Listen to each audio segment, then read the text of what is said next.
قدرمند دی عمر بن عبدالعزیز رحمت الله علیه خپل شاهي خاندان کو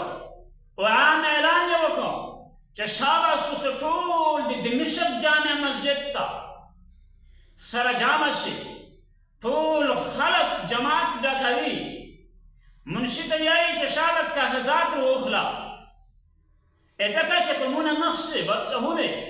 د غریب خلک مځکې نیولې دي مالدار خلک یې تیار کړي دي ناروا کورونه یې کړي دي چې حق صاحب حق ته ورسوي منشي ورسره دی کڅوړه ورسره دو د مځکې کاغذات ورسره دي قدرمند دی عمر بن عبدالعزیز رحمت الله علیه څه ورته وایي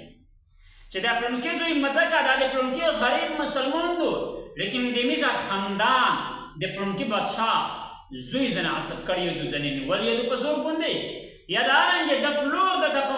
زور باندې په مملکت په ملکیت سې ورکړی دو دا کاغذ دی دا یې کاغذات دي په بیتي باندې ترې کوي اګیز نه تر مشپشین لمونځه پوره د دا ډپټي وکړه چې څومره ظلمن مځکې د غریبو مسلمانې نیولې شوې وې بادشاهونه زمانې ورارې تربرې خاندانې خلکه ځینې ونیولې وې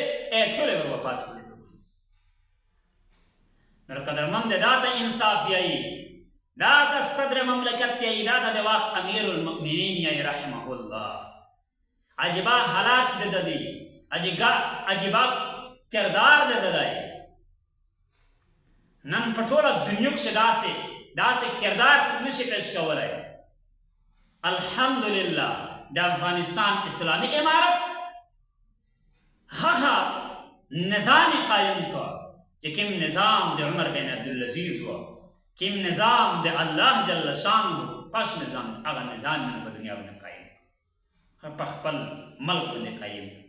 الله جل شانه دا د میز ملک شان داسې خوږ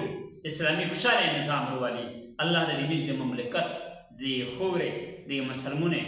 د هر کس ظلم جبر د پریشاني نه الله حفاظت نصیب وما علینا الا البلاغ